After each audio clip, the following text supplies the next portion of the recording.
Hi అండి, అందరూ ఎలా ఉన్నారు? అందరూ బాగున్నారా?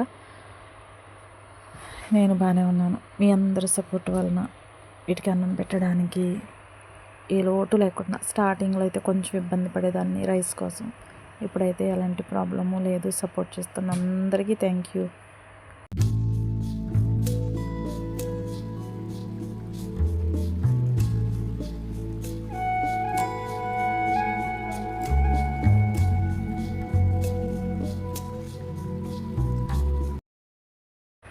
మీరు ఇలానే సపోర్ట్ చేస్తూ ఉంటే ఇంకా ఎక్కువ డాగ్స్కి ఫుడ్ పెట్టడానికి నాకు వీలవుతుంది. ఈ బక్కపిల్ల అయితే 2 రోజుల నుంచి మళ్ళీ వస్తుందన్నమాట తినడానికి. ఇంతకుముందు వచ్చేది కాదు. అంటే ఇళ్ళల్లోకి వెళ్ళిపోయేదన్నమాట. అక్కడ ఏమన్నా ఫుడ్ దొరికితే తినేదేమో, కాకపోతే ఇంకా అలానే బక్కగానే ఉంది. డైలీ తింటే కొంచెం కోలుకుంటుంది, ఒళ్ళన్న వస్తుంది. ఇది డైలీ దొరకట్లేదు నాకు. మిగిలినవన్నీ హెల్తీగానే ఉన్నాయి, డైలీ తినేవన్నీ చక్కగా బాగున్నాయి.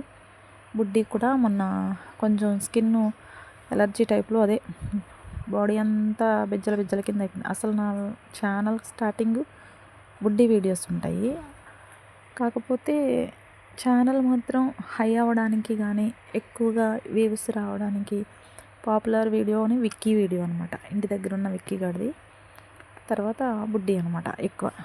బుడ్డి పాపం అసలు స్కిన్ ఏం లేకుండా నాకు పరిచయం అయింది. ఓన్లీ హెయిర్ ఏం లేదు, ఓన్లీ లోపల ఉన్న స్కిన్తో పరిచయం అయింది నాకు ఫస్ట్ స్టార్టింగ్లో. అప్పటికి నేను ఛానల్ స్టార్ట్ చేయలేదు, నాకు వీడియో పెట్టాలని కూడా తెలియదు పాపం.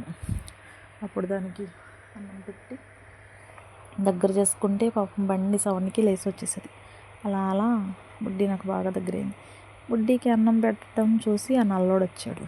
నల్లాడితో పాటు ఇంకొకడు ఉన్నాడు కదా, వాడొచ్చాడు. వాడితో పాటు వీళ్ళు, ఇంకా మిగిలిన వాళ్ళందరూ పరిచయం అయ్యారు. అసలు మెయిన్ వాళ్ళందరికీ ఫుడ్ దొరుకుతుంది ఆ బుడ్డి వల్లే. నా పక్కనే ఉండదు చూడండి, ఎప్పుడు ఫస్ట్ అది బకెట్లో మూత పెట్టి తింటుంది అనమాట. దానికి అలానే అలవాటు. ఆ బుడ్డి వల్లే మిగిలిన వాటికి అన్నం కూడా దొరుకుతుంది. అసలు మెయిన్ చెప్పాలంటే పాపం కొన్ని తొందరగా అలవాటు అవ్వవు, కొన్ని అలవాటు. ఇప్పుడు ఇది ప్రెగ్నెంట్ అయింది. అక్కడ బక్క పిల్ల ఉంది కదా, వాళ్ళ మమ్మీ ఇది ప్రెగ్నెంట్ అయింది కదా. ఇది కొంచెం దగ్గరకు వస్తుంది బాగానే తినడానికి, మొదట్లో వచ్చేది కాదు. ఇది బుడ్డికి అమ్మమ్మ అవుతుంది. బుడ్డి వాళ్ళ అమ్మ ఈ ప్రెగ్నెంట్ దానికి కూతురంట, అంటే బుడ్డికి అమ్మమ్మ అనమాట. వీళ్ళందరూ రిలేషనే. అక్కడ ఉన్న వాళ్ళు చెప్పారు నాకు ఇలాగని, మిగిలిన వాళ్ళ సంగతి తెలీదు. ఆ మేల్ డాగ్స్ ఇంకా ఇవి పాపం నా కోసం అలా ఎదురు చూస్తూ ఉంటాయి. పెట్టేది ఒక్క పూట అయినా అవి పూర్తిగా తినేంత వరకు ఉంటాను, ఎందుకంటే ఆ నల్లోడు ఫాస్ట్గా తినేస్తాడు. వాడు తినేసి వేరే గిన్నెలో పడిపోతాడు, అవేమో స్లోగా తింటాయి. అలాంటప్పుడు ఏమవుతుందంటే వాటికి ఫుడ్ దొరకదు. పెట్టేసి నేను వెళ్ళిపోయాను అంటే నల్లోడు ఆడ ప్లేట్ తినేసి మిగిలిన అన్ని ప్లేట్లు వాడి తినేస్తాడు. అవి ఒక్క ముద్ద కూడా తినవన్నమాట. అందుకనే దగ్గర ఉండాలి తినేదాకా. ఎక్కువ డాగ్స్కి పెట్టేవాళ్ళు కూడా దగ్గరుండి అవి తినేదాకా చూడాలి. పెట్టేసి మనం వెళ్ళిపోయాము అంటే పాపం అవి తిన్నావో లేదో ఎలా తెలుస్తుంది మనకి? అవి తినవు, నిజంగా 100% చెప్తాను, అవి తినవు అనమాట.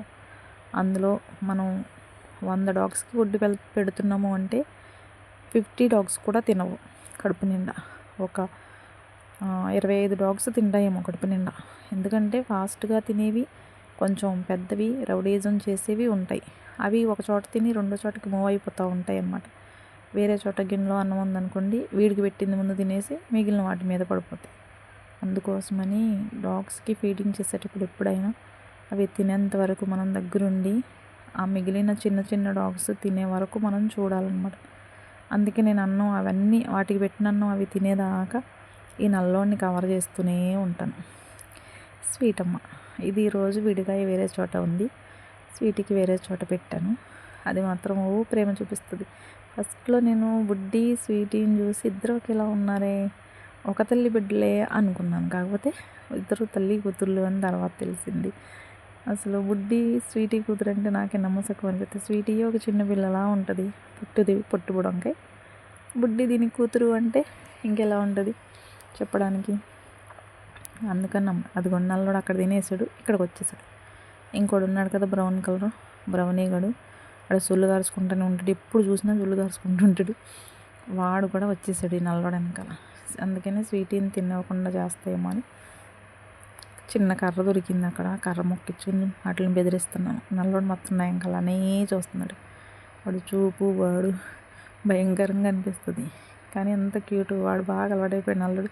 నేను రాగానే మీద పడిపోతాడు. అసలు అల్లరనమాట. అంత ఆతృతగా ఎదురు చూస్తాయి పాపం. ఒక పూట పెట్టి ఆ కొంచెం అన్నం కోసం అవి ఎంత ఆశగా ఎదురు చూస్తాయో. అవి చూసే ఎదురు చూపుల్లో నాకైతే చాలా ఆనందం అనిపిస్తుంది. ఇట్లా కడుపు నింపుతున్న అన్న ఫీలింగ్ ఏమో కానీ అవి చూస్తే ప్రేమగా ఎదురు చూస్తాయి కదా, ఆ ఫీలింగ్ మాత్రం చాలా చాలా బాగుంటుందండి. అందుకే ఇక్కడ కూడా బుడ్డీకి ఇక్కడ 3 డాగ్స్ ఉన్నాయి ఆపరేషన్ చేయించాల్సినవి. ఇప్పుడు ఒకటి ఆల్రెడీ ప్రెగ్నెంట్ అయిపోయింది కదా, అది పిల్లల్ని మళ్ళీ ఎక్కడ పెట్టిద్దో. లాస్ట్ టైం ప్రెగ్నెంట్ అయిన పిల్లల్లో ఆ బక్క పిల్ల ఒక్కటే మిగిలింది. అప్పుడు ఈ బర్డ్ ఫ్లూ వైరస్ వల్ల అన్నీ చచ్చిపోయిన కోళ్ళని తినేసి దాని పిల్లలన్నీ చనిపోయినాయి పాపం. అదొక్కటే మిగిలింది. అది కూడా చనిపోతుందేమో అనుకున్నాను నేను. నిజంగా గ్రేట్ అనమాట, అదొక్కటి మిగిలింది. ఇంకా ఇప్పుడు మరి పిల్లలు మళ్ళీ ఎన్ని పిల్లల్ని పెడతాదో ఏంటో. ఆ పిల్లలు పెద్ద అయిపోయాయి, మళ్ళీ సంతానం పెరిగిపోద్ది. సో అక్కడ రానమ్మకి ఆపరేషన్ చేయించాలి, స్వీటీకి ఆపరేషన్ చేయించాలి, బుడ్డీకి ఆపరేషన్ చేయించాలి, ఇంకా బుడ్డి వాళ్ళ అమ్మకి ఆపరేషన్ చేయించాలి. అంటే ఇక్కడ ఎన్ని ఉన్నాయి మొత్తం 4. వైట్ డాగ్స్ ఫీమేల్ 4 ఉన్నాయి. ఇంకా అక్కడ ఒక పిల్ల ఉంటుంది దారిలో, అది క్యూట్గా ఉంటుంది, అది ఫీమేలే. దానికి కూడా చేయించాలి వీలైతే. మొత్తం టోటల్గా 4, 5. ఇంటి దగ్గర ఇప్పుడు 3 తీసుకెళ్తాం కదా, అదో 4, 5, 10. లైలా పిల్లలు ఫీమేల్ ఎన్ని ఉన్నాయో లెక్క పెట్టలేదు నేను. అంటే 10 డాగ్స్కి ఫీమేల్స్ ఆపరేషన్ చేయించాలి. 10 ఏంటి 11. అది ఒకటి మనకి దగ్గరికి రాదు, తినడానికి వస్తుంది, అస్సలు టచ్ చేయడానికి మాత్రం దొరకదు, రాదనమాట. సో దాన్ని అయితే ఏం చేయలేను. 10 డాగ్స్కి మాత్రం ఏ విధంగానైనా నేను చేయించాలని ప్లాన్ చేసుకుంటున్నాను. ఫస్ట్ 3టికి సక్సెస్ అయినాయి అంటే తర్వాత 3టిని కూడా తీసుకెళ్ళిపోయి చేయించేస్తాను. మళ్ళీ వాటికి చలికాలం వస్తే, వర్షాకాలంలో కూడా మళ్ళీ బాడీ హీట్ అవుతాయంట డాగ్స్, చలికాలం కూడా అవుతాయి. సో దానికి ముందే చేయించితే చాలా బెటర్ అనుకుంటున్నాను నేను. మళ్ళీ పొట్టి ఏమో 5 పిల్లల్ని పెట్టింది. అందులో ఫీమేల్స్ ఎన్ని ఉన్నాయో తెలియదు. ఫీమేల్స్ పుట్టకుండా మేల్ డాగ్సే పుడితే బాగుంటుంది. ఇంకా అలా పుడతాయని మనం ఏమేమో అనుకోం కదా, ఏమో. ఒక్కొక్కసారి ఫీమేల్స్ ఎక్కువ పుట్టి మేల్ తక్కువ ఉంటే, ఒక్కొక్కసారి మేల్ ఎక్కువ పుట్టి ఫీమేల్ తక్కువ ఉంటాయి. ఇక్కడున్న ఇంటి దగ్గర ఉన్న బుడ్డికి మాత్రం నిజంగా అవలే 2 మేలే. మా ఇంట్లో ఉన్న చిన్నోడు, ఇంకొక చిన్నోడు బయట ఉన్నాడు, వేరే వాళ్ళు పెంచుకుంటున్నారు. వాడిని పెంచుకుంటున్నారు కానీ వాళ్ళంతా కేర్ చేయట్లేదు. ఆ చిన్నగాడిని తీసుకొచ్చి వాడిని కూడా ఇక్కడే పెట్టుకుందామా అంటే వాళ్ళకి కూడా బాగానే అలవాటు అయిపోయాడు. తీసుకొచ్చి పెడుతుంటే చిన్నవాడు ఇద్దరు ఫుడ్ దగ్గర గొడవ పడిపోతారు, గట్టి బీభత్సంగా అనమాట. చిన్నోడు ఇంకా గొడవ తక్కువ పడతాడు, వాడే వీడి మీద రెచ్చిపోతాడు. అందుకని వాడిని బయట వదిలేస్తాను అనమాట. అప్పుడప్పుడు తీసుకొస్తున్నాను, అన్నదమ్ములు ఆడుకుంటారని కలిసి. తీసుకొచ్చిన ప్రతిసారి స్నానం చేయించి వదులుతున్నాను ఇంట్లో, ఎందుకంటే మొత్తం ఫుల్ బాడీ అంతా పేలు పట్టేస్తున్నాయి వాడికి. రానమ్మకి కొంచెం కొంచెం అక్కడక్కడ పేలు ఉన్నాయి, తీసేస్తున్నాను. దీంతో ఆడుకుంది తిందో. లాస్ట్ ముద్ద మాత్రం నాతో ఆడి తింటుంది.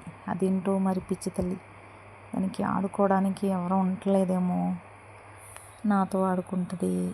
ఎంత చెలగాటం ఆడుతుందో.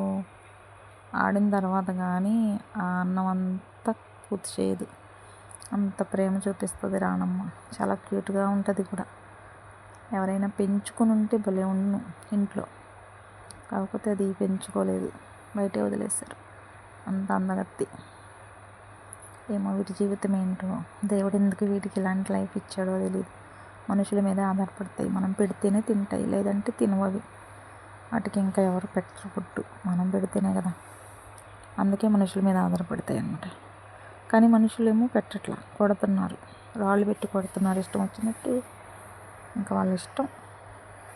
ఇంటి దగ్గర ఉన్న నల్లపిల్ల ఎర్రపిల్ల అయితే ఇష్టం వచ్చినట్టు మురుగుతాయి తినేసి నైట్. కొంతమంది మనుషులను చూసి ఎందుకు మురుగుతాయి ఏంటో అర్థం కాదు, వివచ్చంగా మురుగుతాయండి. ఆ మురుగుడు విన్నప్పుడైతే నాకు చాలా కోపం వస్తుంది. ఆ నల్లపిల్లని అయితే గట్టిగా కొట్టాలన్నంత కోపం వస్తుంది. అలా మురుగుతుంది అనమాట. ఇంకా ఏకదాటిగా మురుగుతూనే ఉంటుంది. దానివల్లే అందరూ కుక్కల మీద విరక్తి కలుగుతుంది అందరికీ. అవి మురిగే పద్ధతి చూసే అందరూ తిట్టుకోవడము వాటిని, ఆ విధంగా ఉంటున్నారు. థ్యాంక్ యూ అండి, థ్యాంక్ యూ ఫర్ వాచింగ్ అండి అందరికీ.